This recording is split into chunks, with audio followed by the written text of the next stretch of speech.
But I think over the course of the AD period and as I've become more mature in the role, I've tried to drift away from that fixed leadership style and try to be more versatile in my style depending on the situation.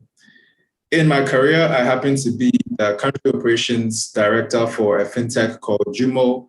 Ghtml is a tech company that partners with large banks and telcos to deliver digital financial services to the excluded market. My personal mantra is I can do all things through Christ who strengthens me, and I think it's evident in the fact that I am relentless in my approach towards personal development. So that is a brief on who I am. Over to you, Sarah. Thank you very much, Mr. Ghtml. And finally, I'm going to invite A.S. Jah to give us a brief into who this young, fine gentleman is. A.S. Jah, over to you. All right, thank you very much, Papa. Usually people ask me, what is A.S. Jah? So A.S. are my initials for my first name and middle name, Alfred Selassie Jah. And when people ask me who am I usually like to play with words. So I usually would play on the letters of my first name, which is Alfred. So A, I am adorable. L, I am lively. F, I am friendly. E, I am encouraging. And D, I am daring. So that gives you an idea of who I am. I work as a learning and development consultant at Launchpad, where we work with organizations to make them more profitable in the area of human capital development. In Toastmasters, I am the area director for the area number 33, where currently we have the champions of the speech contest in the whole of the division for the International Speech Contest and Evaluation Speech Contest. And my leadership style, I am more into being altruistic and a coach as a leader, sometimes democratic, but that is not so dominant. And my communication style predominantly is the supporting communication style. I believe leadership and communication go hand in hand, because I agree with James Humes, who says that the art of communication is the language of leadership. The art of communication is the language of leadership. So if you want to get your leadership right, you need to get your communication right. And my mantra is, I am on a mission to spread happiness, stay healthy, build wealth, and think prosperity. And talk about building wealth, I do a part-time job of showing people how they can turn their food into medicine as a consultant with an organization called Salad Master. So that is me, Alfred Selassie Jah, A.S. Jah. Over to you, Papa. Thank you very much, A.S. Jah. And since we're on the subject of who A.S. Jah is, let me ask you my first question. How did you feel when you were nominated as the area director for Area 33? I felt ambivalent, really, because I didn't know whether to be happy or not to be happy. And the reason I'm saying this is it came at a time where I had lost the international speech contest at the division level, and I wasn't too sure whether to go back again. And if I'm to go back again, it means that I can't serve as an area director, because being in the capacity of an area director, you can't compete in the international speech contest.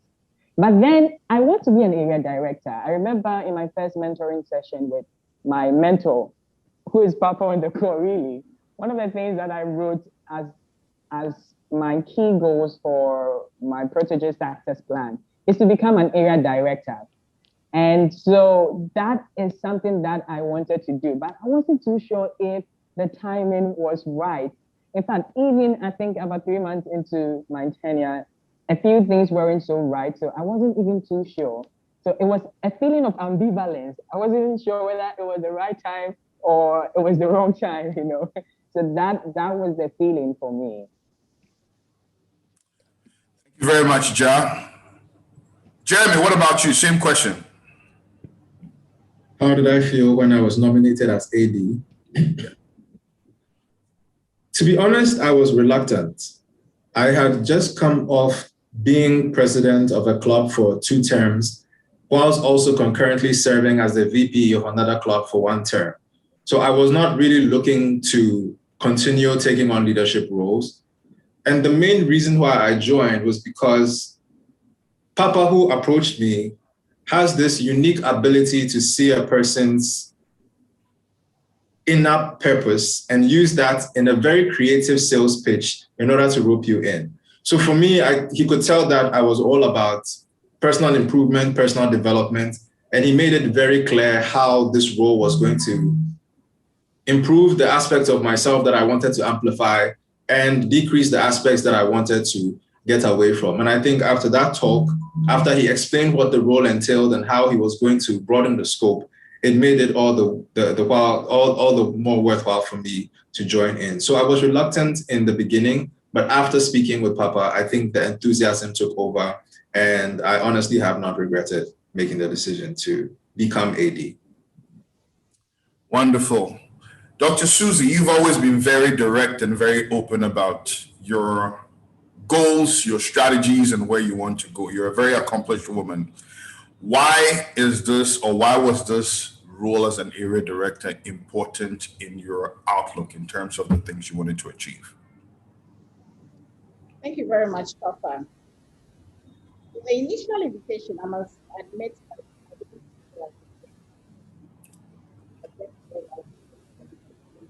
Your voice is trailing out. We can hardly hear you. Can you hear me now? Yes, we can. With the initial invitation, I didn't feel I was ready for the role because I had just served as the president of Global Toastmasters. And the workload I had experienced, I thought there was still a lot I needed to know about Toastmasters. So when my mentor at the time, Toastmaster Belinda, asked that I consider being the area director, I asked her if she saw something in me that I wasn't seeing. She told me that the Toastmasters environment is a supporting one. And as we know in leadership, nobody walks into a room knowing everything about the role. So all I had to do was to avail myself and be ready to learn and, importantly, read about the responsibility, and I will succeed. So I took up the challenge, and I had a confirmation of the incoming director at the time, who is Papa Akes on the call, to ask me directly if I was ready to serve and if this was something that was in line with my own growth path in Toastmasters. I said, why not? I didn't just join Toastmasters to take advantage of the stage.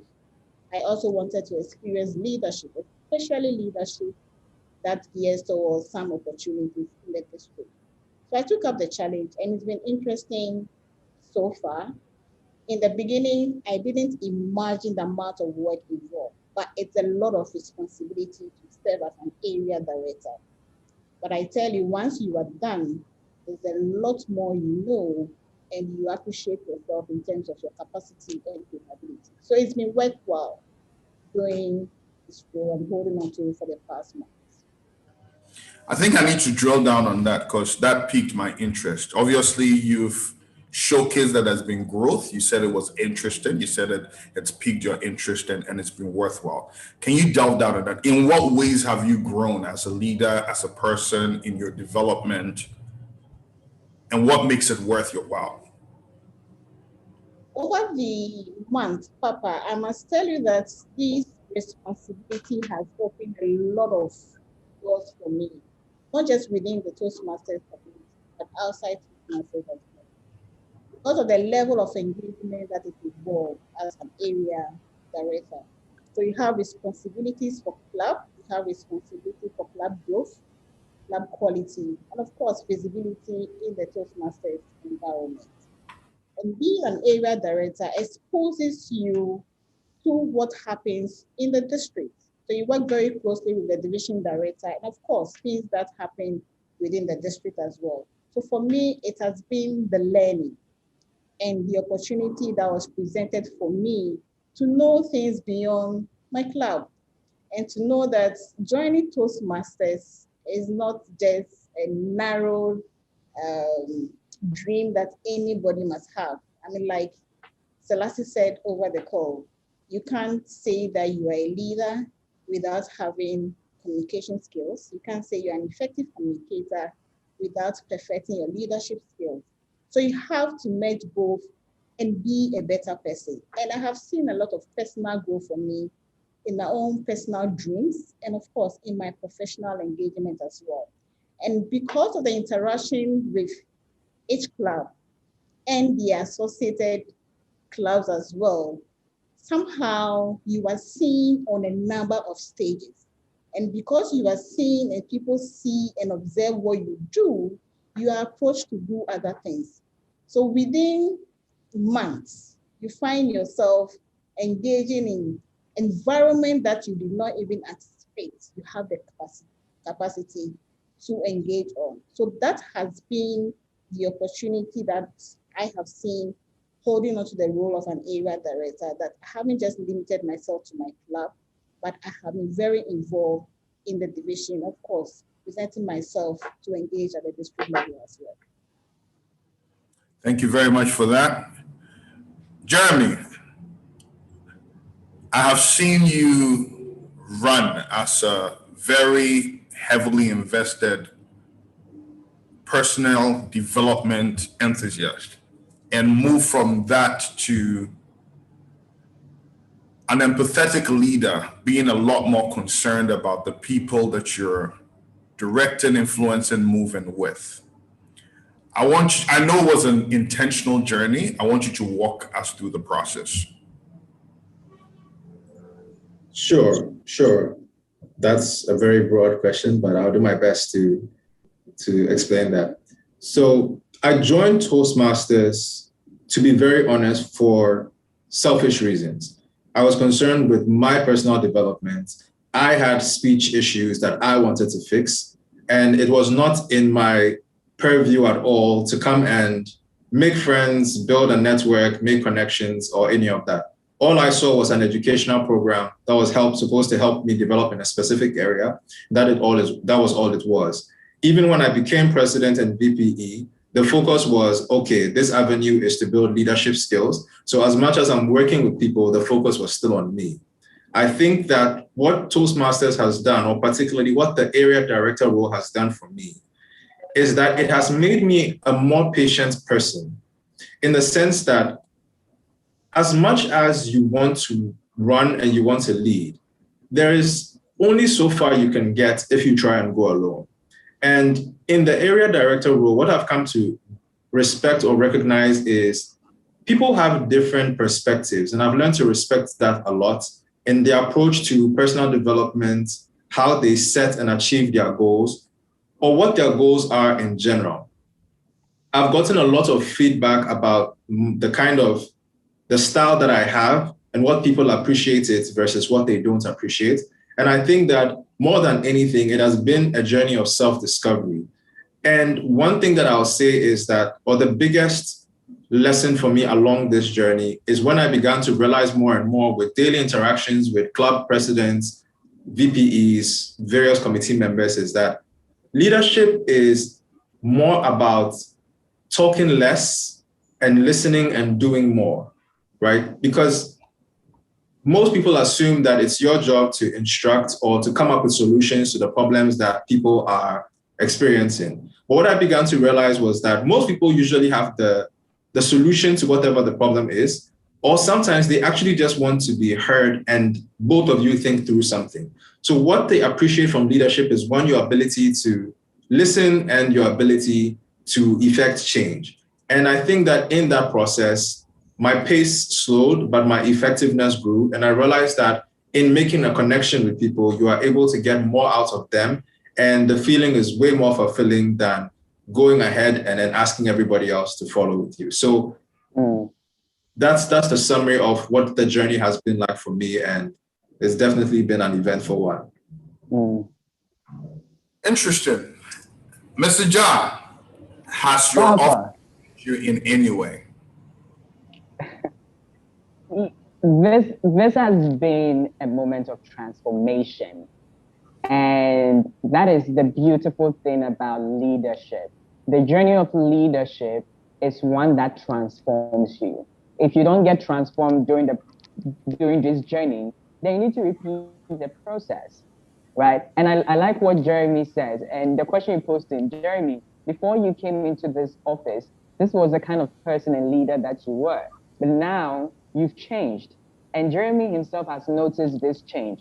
Dr. Susie has noticed a level of growth. So that means that it's been transformative. And so this is really positive. Now, how has this really changed me? Now, this has been a journey of self-discovery for me. Like I told you earlier, it came at a time where I was at my lowest point because I fought with everything I had for something that I think at the time was very, very important to me. And the outcome didn't go the way I expected. So I decided to take a break. And then there I was presented that, hey, there is an opportunity for you to become an area director. And Papa sold this so well to me that, hey, there's a there is a bigger impact to be made, right? Forget about the small stuff.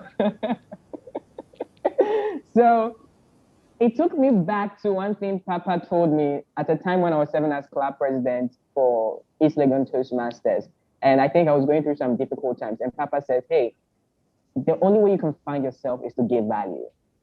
So in giving value as an area director, I was able to find myself.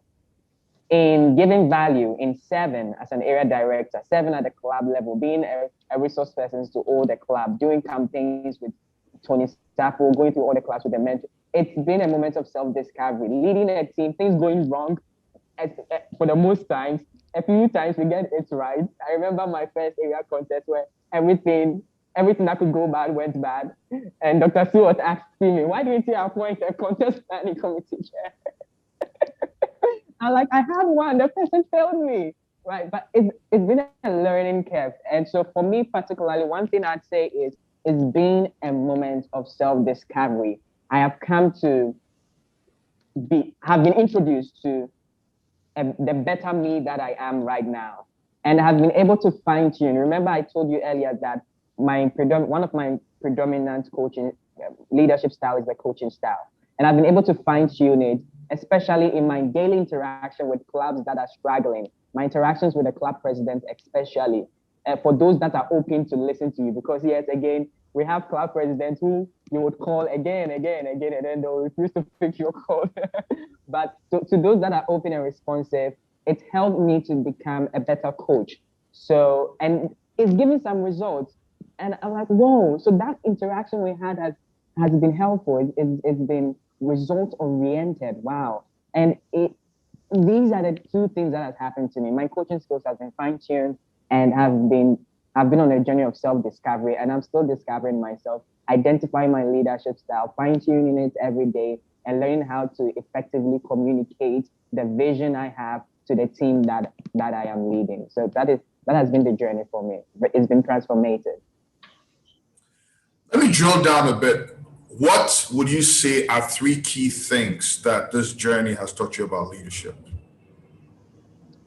If we said 3 key things, I think that would be just limiting myself, but I would try to answer 3 key things as the question has put it. Number 1, I'd say anticipate the possibility of things going wrong, right? Anticipate the possibility of things going wrong and have a possible counter for it. And why I'm saying this is especially when it came to my first area contest, right? And this was someone that already my mentor has told me that, hey, ASJA, the person you've chosen as your program quality director, I'm not too sure about the choice. But I told him, Papa, see, we are on a journey to raise multipliers. So watch me make a multiplier out of him. But guess what? That backfired. It backfired.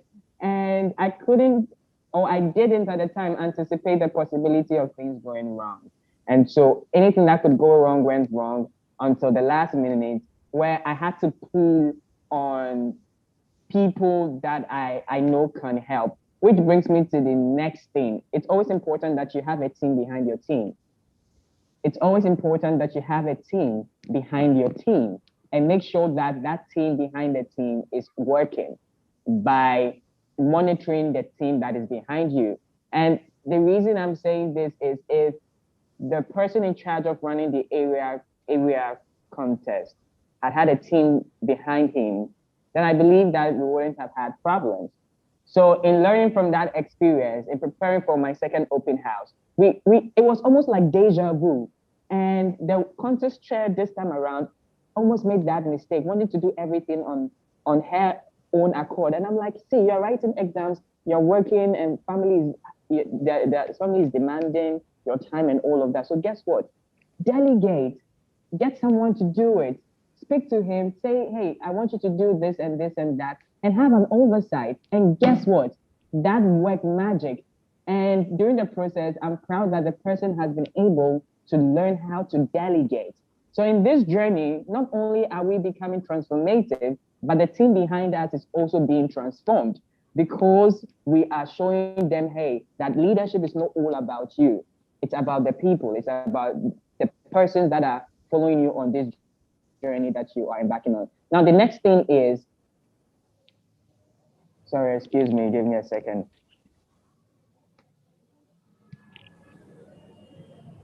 Okay, great.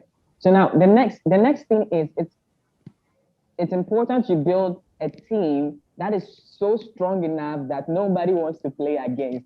And I'm piggybacking on Thomas Tuchel's word that he used to describe the agenda he is on at Chelsea. Now, Chelsea recently have a new coach, and the coach has transformed the team drastically. In fact, the result is very clear and evident.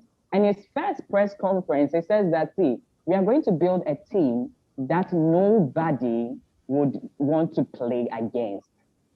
So now Chelsea is in the final of the UEFA Champions League, and I'm sure that Pep Guardiola wouldn't want to play against them. Manchester City wouldn't want to play against them. Now, for those that are not football fans, how does this relate to my leadership? Or how does this relate to your leadership? See, you need to get your team right. If you don't get your team right, it would be a solo journey. And if it's a solo journey, tell you failed even before you get started on the journey. So it's important that you build a strong team, a team that nobody is willing to play against.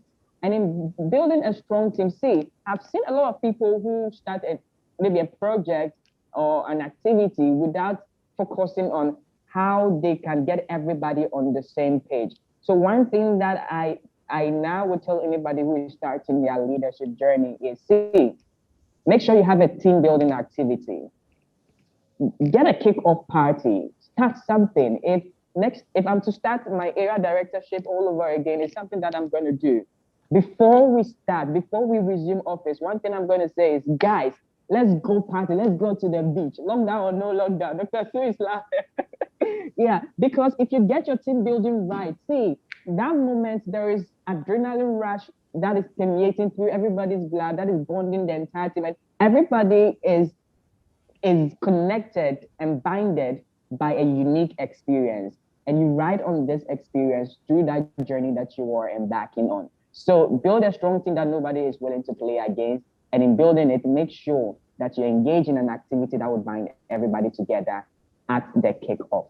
So I think these are just some few things that I'd like to share.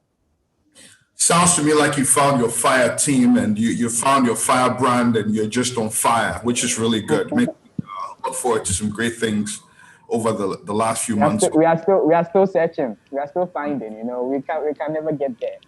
Interesting. Jeremy, you had some pretty interesting names for some of your clubs. I'd like you to, this is a two-part question. First of all, I want you to walk us through your challenges, if any, when it comes to delegating effectively in your role or with the projects that you have. And the second part of the question is pictures on your clubs. What make your clubs unique? What are some of the fun things about your clubs? I mean, give your clubs some character. Let's get to know what your clubs are like. All right. I think the challenge with me is the only way I know how to answer questions are honestly, and doesn't usually sit well with most people, right? So the biggest challenge for me with delegating is trust, right? I happen to have this perceptiveness where if I ask you to do something and you say yes, but you're not totally into it, I regret asking you. And it's something that has sat with me for a long time. I did not know how to manage getting disappointed. So Asia will tell you that he had a contest planning team and they let him down. I would not risk having a team because I think they will let me down. That was just my demeanor. So I've actually had a contest that I organized for a club or an area where I was playing 6 roles. And because I because I knew how critical it was, I practiced playing those roles just because I knew that it was going to be that stressful. But I think that after some point, you realize that people generally do want to help. There have been times where I randomly asked a question in the ADs group, and the sheer number of answers that I got made me feel that I'd been selling myself short this whole time, right? Even not knowing how to spread myself across the 4 different clubs, the response and the suggestion of who should be my PQD came almost 3 seconds after I put the question out there. And I wondered what had taken me so long to share this answer. So I think it's a journey of open-mindedness and maturity that you need to embark on and understand that people genuinely want to help. Nobody is actually looking for you to not succeed. And sometimes you should just bite the bullet and ask for help. It doesn't have to be in the form of an instruction. It should be in the form of a request. And sometimes people actually do enjoy working with you and helping you, especially when they see that you are also the kind of leader that they want to be. So that was the first challenge the most major challenge that I had in delegating. It had to do more with me and less with people. And I had to learn to build that stress. When it comes to my area and the personalities, let me start with US gladiators, US embassy gladiators. I think that in my mind, I have this thing where I associate colors with things or people because I represent personalities with colors. So for example, by default, Dr. Susie is a red in my mind, similar with Sarah, because they're so vibrant, they exude love, they like people, they love people, and they don't have any qualms talking about love and feelings and emotions. They're just bright red. When it comes to US Gladiators Embassy, I always use a rainbow to describe them because the personalities there are so dynamic. They are so self-driven. I've had a conversation with the club officers and the sheer number of initiatives that they wanted to carry out. I've been in a contest or in a debate that they held, and just the energy that they had was very enviable. I was almost wishing I was back in the bank so that I could be back in a club with that kind of atmosphere. So for them, I would say vibrancy. For US, no, sorry, I was talking about Stanbic, not US. Stanbic is the one I'm talking about with that sort of vibrancy in terms of their initiatives.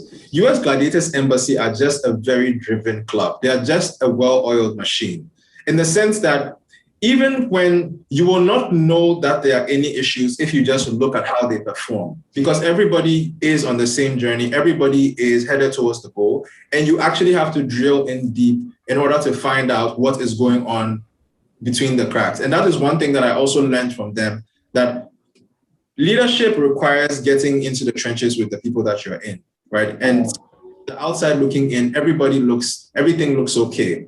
For numerous times, I like to say that Papa is the Superman because I usually get amazed at the sheer number of tasks that he has to juggle. And it was very surprising to me when I heard that somebody like him actually feels stressed or feels like quitting certain things. So I think that is how I've also begun to, that's the lesson I learned from them, that they are very driven. I like to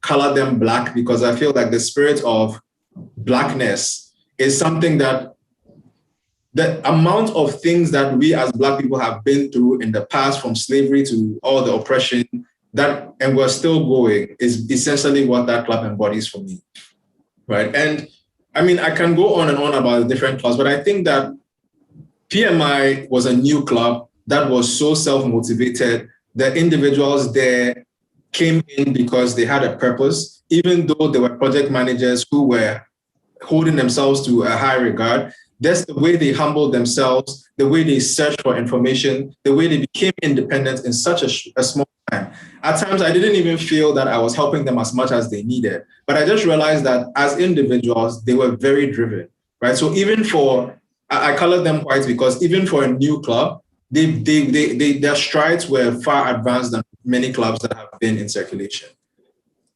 The new club that came on board, Toastmasters R Us and Stanbic LND are the same, right? You can tell the intellectual capabilities and how passionate they are about their own development, and it shows in sort of the drive and the attitude that they bring to meetings. So we're a diverse group of clubs, and you can tell that the intrinsic desire to be better is always there. And with the right support, with the right mentorship and coaching, the sky is the limit. Like I said, Area 39 is the wild card. So definitely look out for us.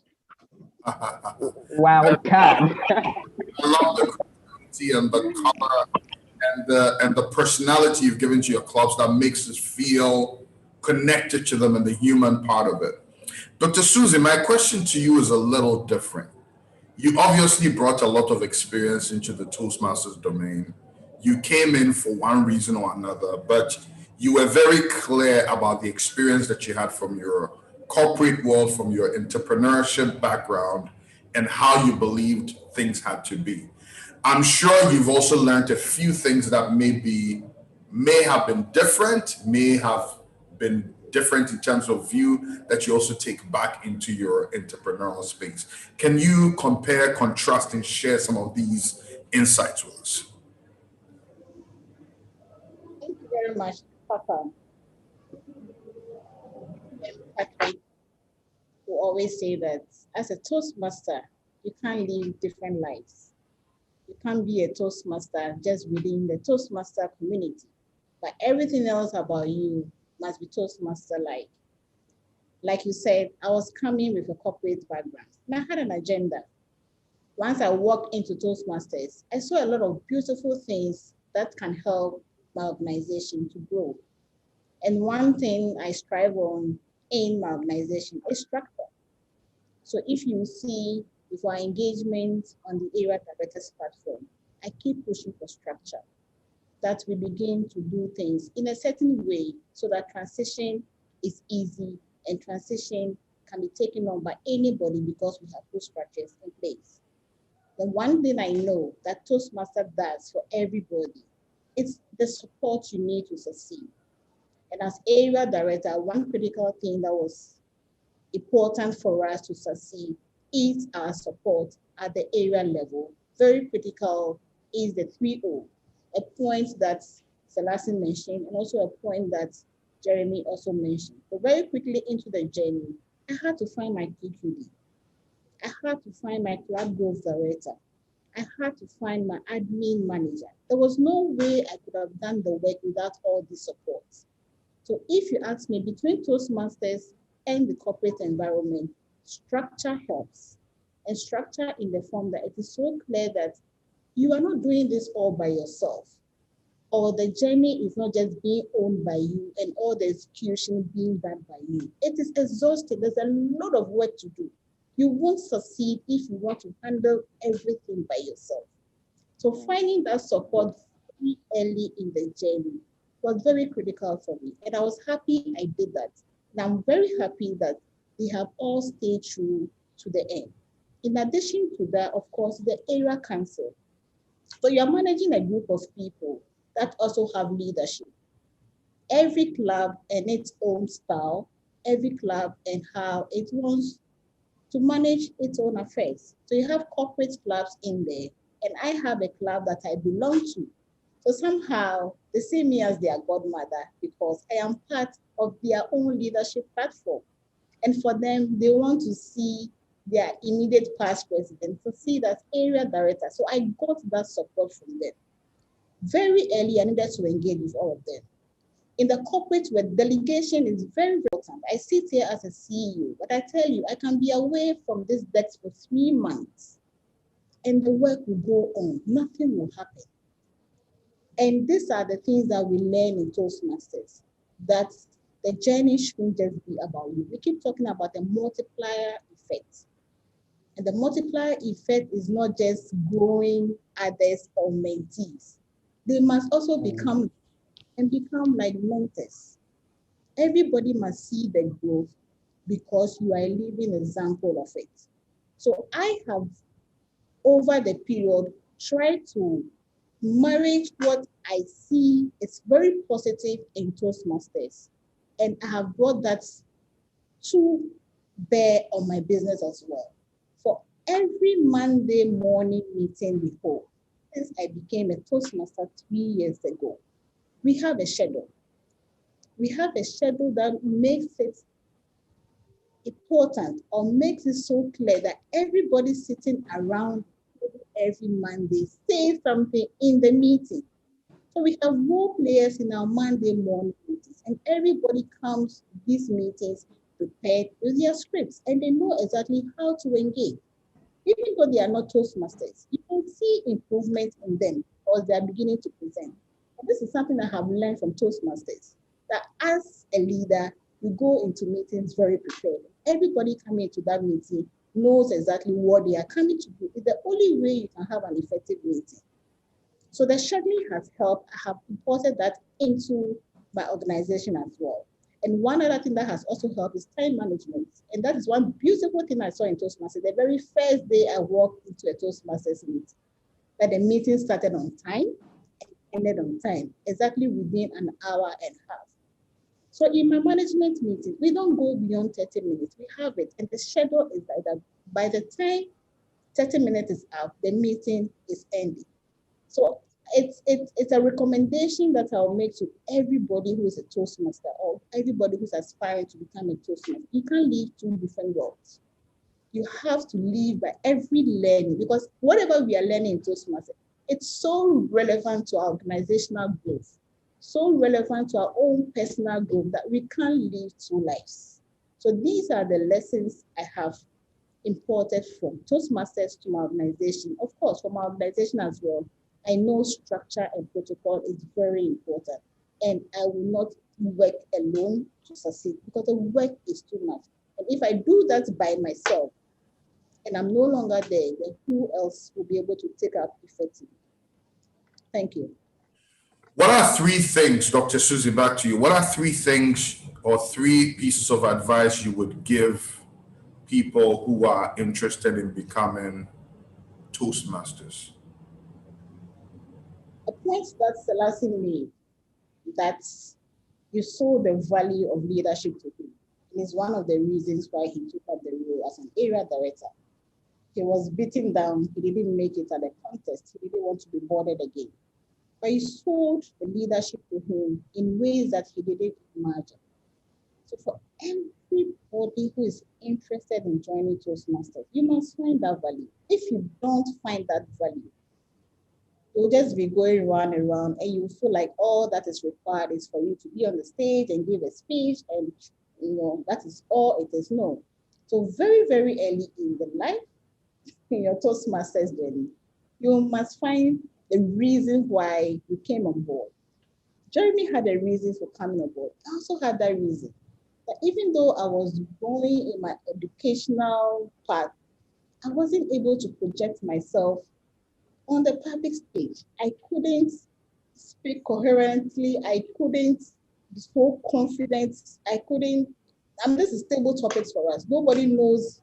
We didn't know about the questions that the moderator is going to ask us. So we are speaking off the cuff. I didn't know how to do any of this. But this has happened over the last 3 years. For me, everybody must have a good reason for coming on board. And when you come on board, just know that the growth is personal. It's also a point Jeremy keeps saying. The growth is personal. The transformation stays with you. When I'm introduced outside the Toastmaster tag is not part of the introduction. It is Dr. Susie. Okay, so the growth becomes personal. So whatever you gain as a Toastmaster stays with you. It doesn't go away. So that's the only way you will not begin to feel like it's too much work, the pressure is too much, and every week, every meeting, no. You must find the value, and you must understand that the transformation is personal. It stays with you. Thank you. Thank you very much for that. Mr. Hi, Papa. how should Toastmasters approach leadership from a club level? They should take it welcome. But really, when you look at leadership in Toastmasters, that is what it is, right? And for a long time now, and that is still happening, people see Toastmasters as a place where we come to become better public speakers. But it's far from it. That is just something basic, right? We've moved from the place where you find your voice to the place where leaders are made. So it's important that we see the program in this light, that this is where leaders are made. I'm not just coming to be a better public speaker. So that is why I am passionate about what James Hume says about the art of communication being the language of leadership. So this is how every Toastmaster should approach leadership at a club level, whether you're aspiring to be a club officer or you were a club officer. See, you don't have to be the president, you don't have to be the top person in the club to think about the club affairs as the CEO of the club. When you look at the manual and the handbook of club leadership, it says the president is the CEO of the club. But everyone, whether you're a sergeant at arms, whether you're a committee member for the VPPR, the PR committee, whatever it is, think about the affairs of the club as the CEO of the club. You need to take it personal. If it is your business, how would you run it? If it is your entrepreneurial venture, how would you manage it? Right? Every club member and every officer, right from the president to the sergeant at arms, should see and manage the club from the lens of the CEO. It's very important. When we begin to do things like that, come on, leadership at the club level, it would change one time. It would change. The attitude towards leadership within the club would transform. The second thing I think I'd say is Toastmasters should see serving in leadership as the factory for leadership development. You need to see serving as club officers as the factory for developing your leadership style. And I remember when I became club president, my first meeting at East Legon Toastmasters, it was super. The second meeting was fantastic. And the third meeting, it was horrible. And I remember Jennifer and Betty being in the club meeting at the time. And when I was closing the meeting, they were giving that evaluation and feedback. And like, today the meeting started 3 minutes late. 3 minutes late, 3 minutes late. And the way they gave it to me, it was ridiculous. They gave it to me, Papa. Meeting started 3 minutes late. Agenda came into the meeting very late because of some poor decision I took, because I didn't know how to delegate. At the time, we're looking for a venue for our recognition ceremony, and I decided to go with my SAA when I could have told my SAA that, hey, Charlie, go and find a venue on your own. You come back and give me the report. But I went together. SAA didn't prepare the meeting room. He didn't have a team behind him. And so everything was chaotic, right? But here's what I did. I remember my mentor asking me, ASJ, what have you learned? So that day on my journey back home, I took my phone and decided to make notes. Okay, what has this 2-hour meeting taught me? It exposed my leadership. It exposed my leadership style. That 2-hour meeting exposed my leadership style. And I wrote about 12 things that the process taught me, that 2-hour experience. So this is why I'm saying serving at the club level, as a club officer, is a factory for developing your leadership style. And finally, if I'd say anything, anybody who is going to serve as a leadership, if you're in leadership or you're not in leadership, in fact, you need to be in leadership, because in the Toastmasters promise, it says, there's a line that says that I would serve as a club officer when called upon to do so, because that is how you get value from your $45. So anyone on this call who is aspiring to be a Toastmaster or who is a Toastmaster and doesn't want to be a club officer, see, you are doing yourself no good you are not making the most from your $45 that you are paying. You need to serve as a club officer because you would be amazed at the opportunity that you have when you serve as a club officer. You'll be amazed at how much you need to develop your leadership style when you serve as a club officer. Maybe you are the CEO of your company. Maybe you've served on numerous boards as a person or as a corporate guru. But when you come to Toastmasters, it's different because you get on-the-spot feedback on how you are doing. But you don't get that in your corporate organization on how you are serving as a leader. They don't tell you, hey, as a leader, CEO. No, you don't get that. Your critical thinking skills is bad. Nobody will tell you started a meeting 3 minutes late and then they'll be mad, like Becky and Jenny. So it's important. So that is how we need to see it. So which brings me to the final thing. Leave a legacy. Ask yourself, what legacy do I want to leave as a club president, as an SAA, as a VPPR, as a secretary? We usually forget our secretaries, but as secretary, you need to ask yourself, what legacy do I want to leave as the secretary of my club? What legacy do I want to leave as a member of the public relations committee, as a member of the education committee? What legacy do I want to leave? 3 years down the line, 5 years down the line, when the club is celebrating their 50th anniversary, what would they say about you? And it's amazing, anytime I read the Toastmasters magazine, you find clubs that have been in existence for like 80 years, 70 years. And I'm like, hey, it's like on Toastmasters, when will we be celebrating our 10th anniversary or our 50th anniversary, right? So this is long. Toastmasters is about 100 years old. And so your club will still be there after many, many years. And so what legacy, how would you like to be remembered? So number one, think of how the club is run as a CEO. Number two, serving as a leader or in Toastmasters is the factory to develop your leadership style. And number three, think of how you can be the legacy.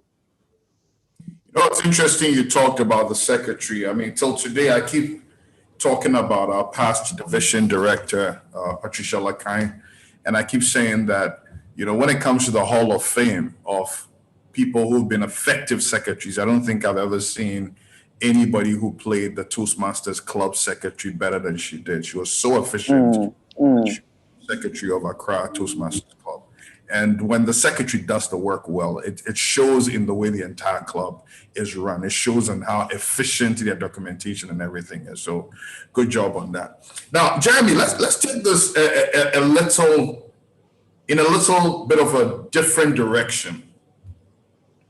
So you were doing your Toastmasters thing, started doing your area director thing, and all of a sudden you decided to start podcasting. And you've brought the same level of diligence and intricate detail to these podcasts that you created. And the funny thing is, it's pretty brand new. It's something that you pretty much just started, from what I understand. But you're doing such a good job, putting in so much work. Can you walk us through the journey of why you decided to start podcasting and what level of effort and creativity do you put in to produce such good content? All right. Thank you for that question. And I'll do my best to provide as much perspective as I can. I think that one of the reasons why I joined Toastmasters was because I recognized that the only way I could grow and improve as a person is if I was constantly forcing myself out of my comfort zone. So after I joined Toastmasters, like you said, became president, became VPE, and was doing the AD role, I noticed that because I had constantly been pushing myself to do things that were outside my comfort zone, it was normalizing for me, and I needed something that was uncomfortable for me, right? So when the pandemic hit and every meeting became online, almost every engagement was now virtual. And to a large extent, we all had to start learning how to speak to cameras and computer screens. I realized that there was still that issue in terms of my public speaking development, where when there was no audience that was in front of me, all the issues with my speech that I thought I had overcome started coming to bear once more. So I decided that I needed to do something that would force me to learn this new style of communication, where you don't get to see the audience reflections firsthand because people can't turn off their cameras, where people seem distracted and on their phones, and all you have in front of you is a camera. So that was one aspect. The next aspect was I felt that I needed to share.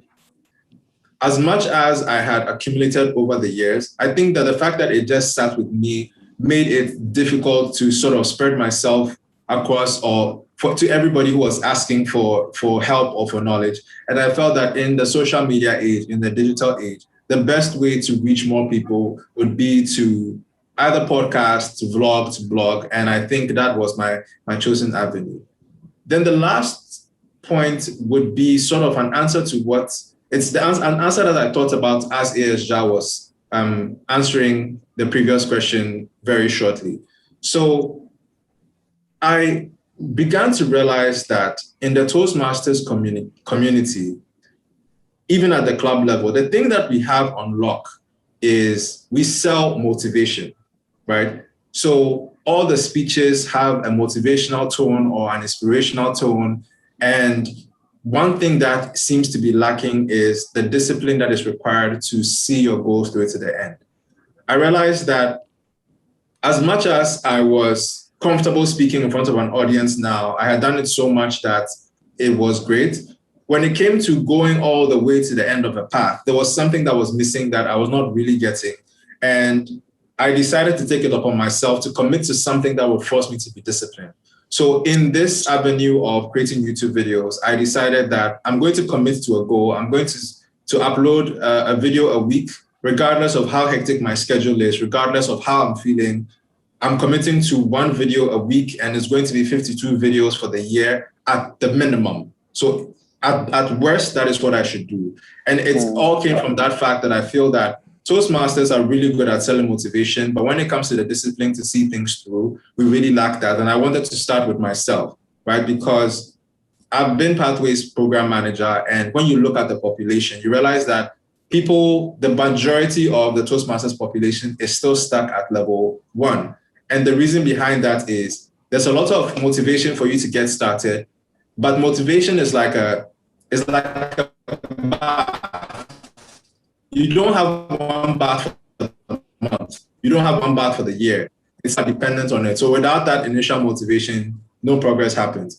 So I feel like we should, and that would have been my answer to ASJA's question, that at the club level, I think that we should sell discipline because we already have the motivation pack on lock, and it's discipline that is going to see people through and actually make them realize the benefits of Toastmasters. So that is why I started a YouTube channel and the blogging, in order to hold myself accountable and set the example that I wanted to see in the community. At this point, I will open the lines up for any questions and answers. If you have any questions, please go ahead and put them on the Q&A page, and we'll be sure to address them. Daniel, I think Joseph's hand was up earlier on. Is he still trying to ask a question, or is he okay now?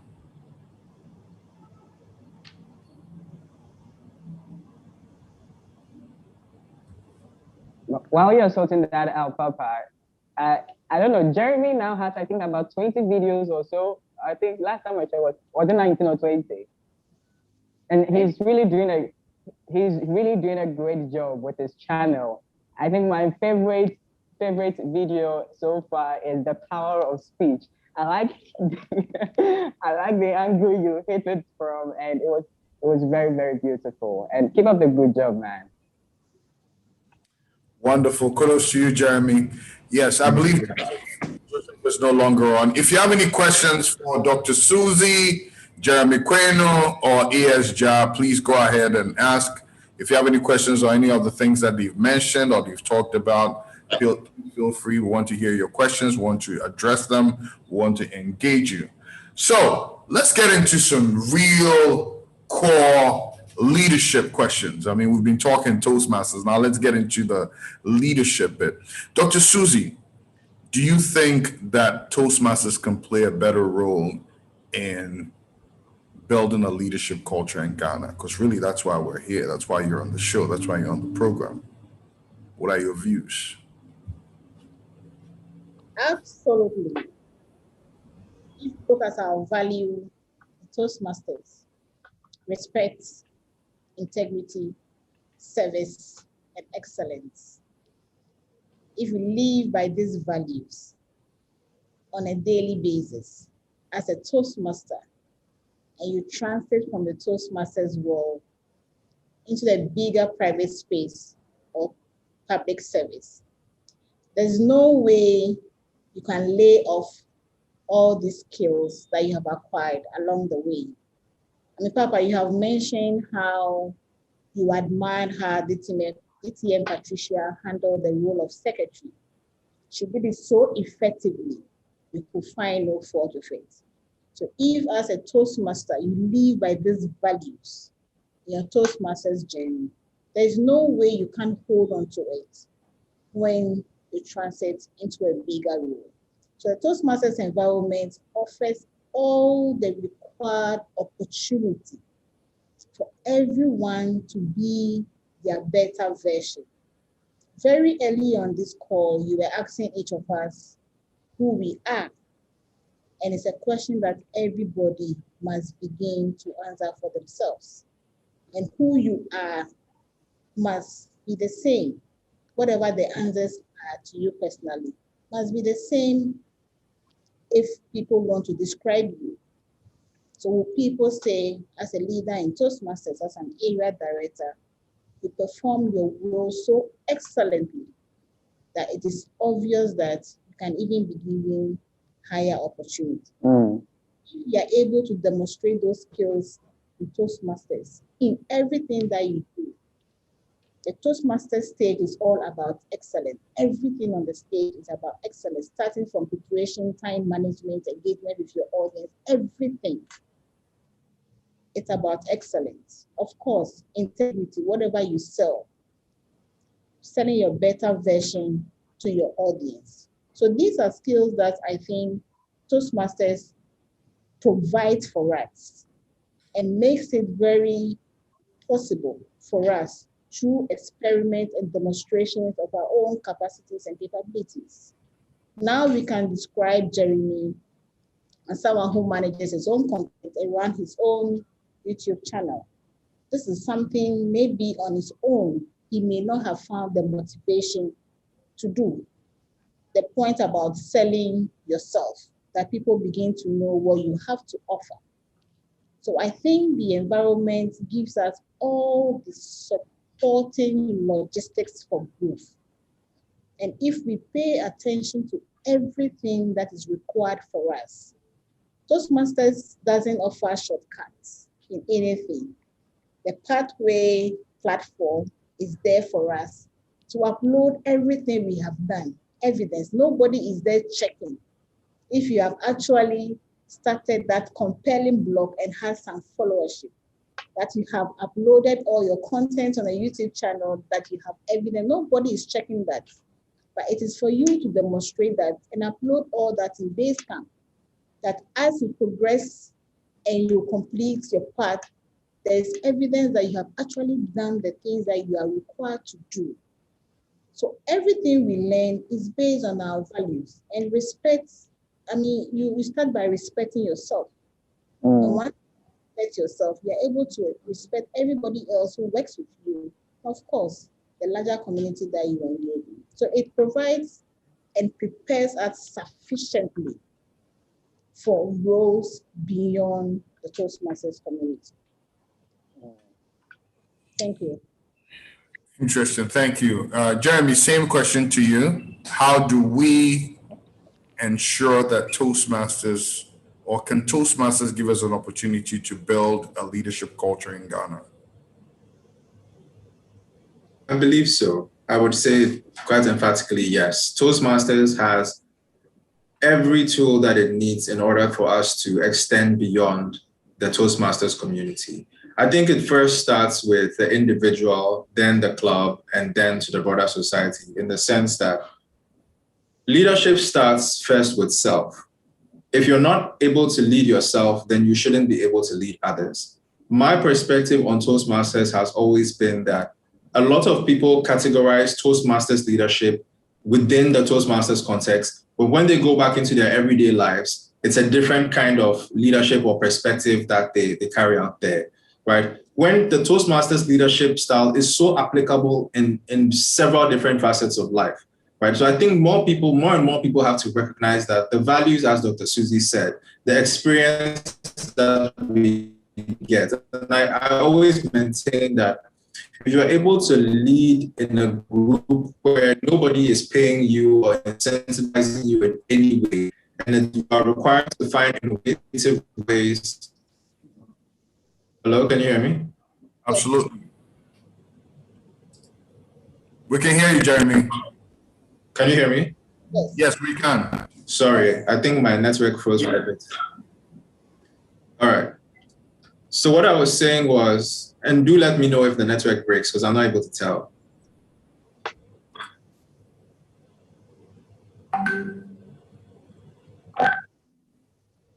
All right. So what I was saying was that Toastmasters, if Toastmasters are able to understand that the values of leadership that are taught within the club are applicable outside of Toastmasters, we are well on our way, because if you're able to lead a group of people, motivate them, incentivize them, even though they're not getting paid or rewarded in any way, and you're still able to get them to complete tasks, achieve goals, and work together despite all the differences, it becomes so much easier when you try to replicate that in your careers or in outside or in your relationships. So I think that it always starts with self. The individual has to commit to leadership on their own and define what leadership means to them. Once you define what leadership means to you, then you decide if you are there or not, and then you start your journey of leadership. Once you start to take that perspective, now you can accommodate others around you and you can lead others. And in that sense, you'll be able to replicate that outside. There was a presentation I was trying to do, and I was trying to look for global leaders who had been Toastmasters or who were Toastmasters. And what you realize is that a lot of global leaders have been Toastmasters before, but it's always been for a short period of time, right? And the issue here is that a lot of people outside of Toastmasters are not able to attribute their success outside of Toastmasters to Toastmasters. And I think that is what we need more of. We want to hear that Dr. Susie became CEO because of Toastmasters, not that she was CEO and then she came to bless Toastmasters with her presence. I think we need to see more and more leaders emerge from Toastmasters that go on to do greater things out of Toastmasters, which is what is going to give us the kind of attention that we need in order to spread that leadership love. So those are my 2 cents on the topic. Very interesting. Yes, you actually have a question here from DTM Patricia Mensah-Lakai. Okay. What do you say to members who have lost momentum in their Toastmasters journey, especially when it comes to paying it forward to mentor new entrants as a marathon runner? Okay, so what do I say to members who have lost new members who have lost their momentum, right? So members in general who have lost their momentum and are not paying it forward by mentoring other members, but have just lost their momentum and are not doing much, or they've dropped off. Right. Well, what I say, it's okay. It's okay to lose your momentum every so often, right? But what you need to remind yourself is that you need to get going. I remember when I was running the marathon and I got to Belma Camp. We were running from the Independence Square, right? And we entered into Makola, and it came out through the National Theater, entered all the way to 37 into Belma Camp. By the time I got to Belma Camp, I lost my momentum. Before then, I was doing 4 minutes for every kilometer. After Belma Camp, I was doing like 12 minutes for a kilometer, right? I was doing 12 minutes for a kilometer. So I lost my momentum at that point in time. But one thing was key. I wanted to get to the end, the finishing line. I wanted to get to the goal, right? And looking at my pace, at that point, I was burnt out. I couldn't move. I had to literally drag myself to finish. So if you lose your momentum, the question I'm asking you is, are you stuck or are you intentionally going to move? if you are stuck, then it would be difficult to not finish or go on the journey that you started.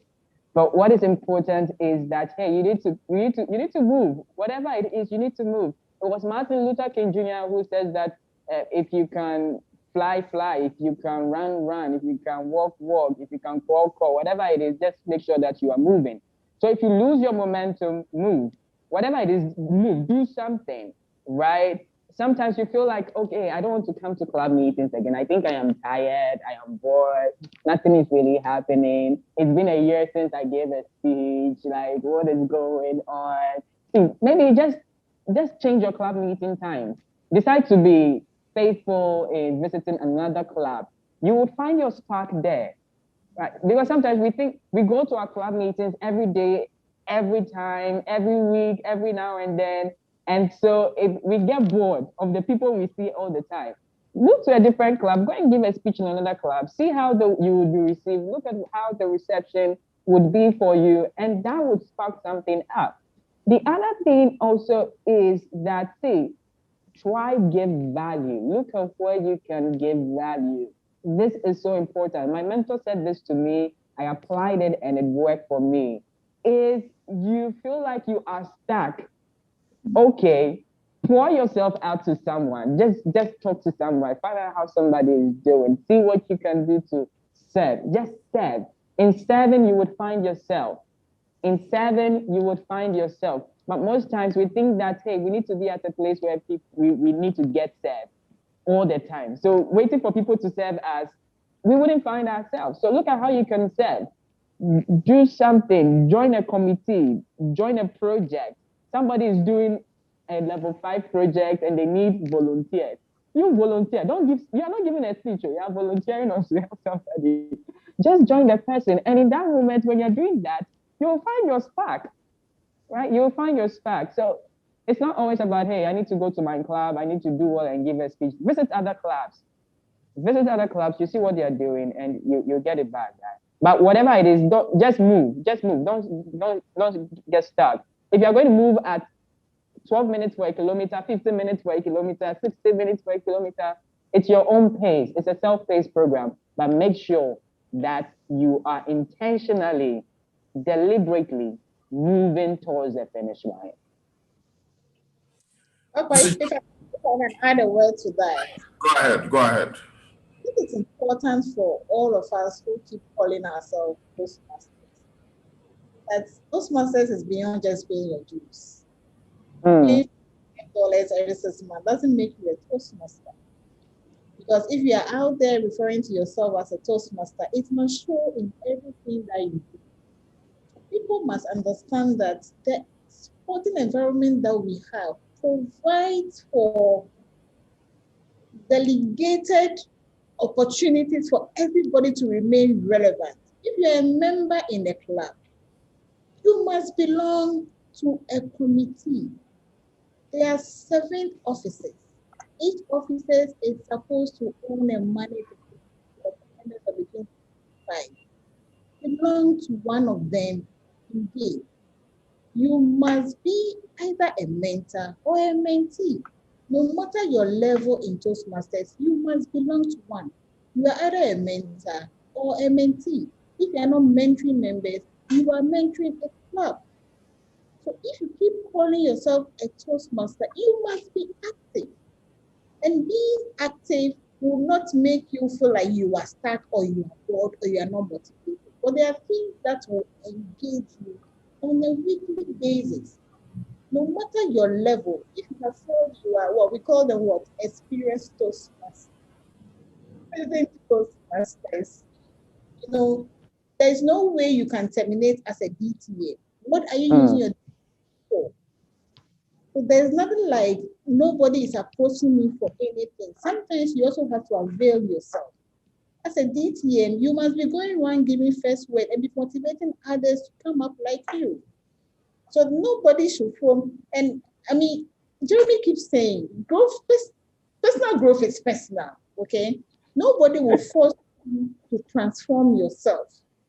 The environment is there for you to grow, but you must No, and no, but it shouldn't be anyone's responsibility to motivate you to grow personally. No, you must find your own motivational level and continue to engage. And the way you engage is to belong to a committee, is to belong to leadership if that is what you want, and be present every time you are needed. That's what I want to add to what Selassie has said. Keep running, keep running. Very interesting perspectives. Nobody is supposed to motivate you. You must motivate yourself, because I don't think that's the memo everybody's getting. I think some people believe that, they need to be motivated to take the step. Anyway, can I say something really now? Remember, it just reminded me of something that happened during the marathon. I remember when I got to, what's this place? Before Osu, see, at that moment, I was like, Charlie, come on, man, you can do this. Charlie, I became my own motivational speaker. I was like, Charlie, Master, you for do this, you for go. Like, come on, man, push it.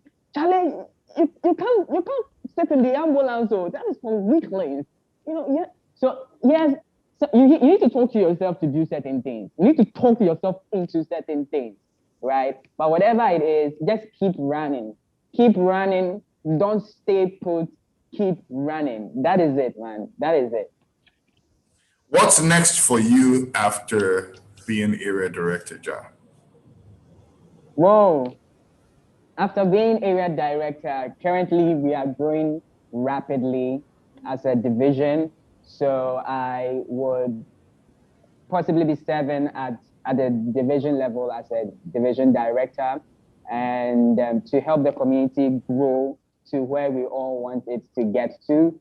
And if when or if I'm not division director, it all comes down to, again, giving value. You just heard Dr. Susie. If you are a DTM, you are not just a DTM for anything. See, go around, give first word. See, give value. It's not about just giving first word. It's about giving value. It's about helping people also grow, right? Whilst you're helping people grow, you are growing. It is a mutually beneficial relationship, right? So it's mutually supportive. So it's about giving value. And one thing that I always tell people is that your role or the office you currently are occupying, when you leave that office, that is not the end of you serving in that capacity. The end of you serving in that capacity is when your successor has successfully been succeeded. So now I'm an area director, but it doesn't mean that my role as an area director ends in June. But my role as an area director ends when the next area director for Area 33 has successfully been succeeded by another area director for the area.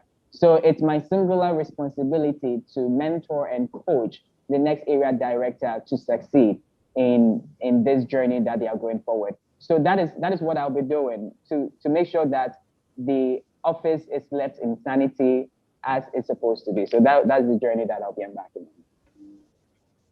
Interesting. What about you, Jeremy?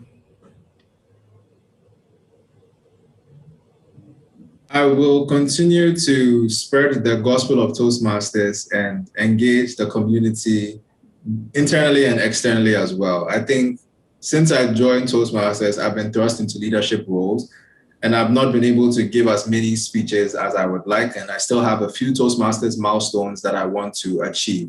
So you will be seeing and hearing from me shortly, but I will continue to play the role of coach mentor to anybody who wants me to in some capacity, and continue to support in every way that I can. So a very simple life for me after this. And you, Dr. Susie? Well, I have interest all the way to Toastmasters when it comes to leadership. So I'm taking leadership opportunity as my 100 director, learning a lot of the protocols in Toastmasters. Now I am ready for division director for division 2. And when that is over, I am definitely looking to district roles as well. So I have interest all the way to the top. So for me, this is me. I'm not just in Toastmasters for a year or two. It's serious business for me. See what happens on the international level, especially at the international conferences of Toastmasters, the caliber of people who gather at the Toastmasters conference. I mean, it's not a cheap reference. And I really want to see myself go through those journeys. So I have a long way to go when it comes to leadership in Toastmasters. Wonderful. Any last words, Dr. Susie? Toastmasters is beautiful. Toastmasters is exciting and very fun. I enjoy everything I do for Toastmasters. It's tiring. It's a lot of work.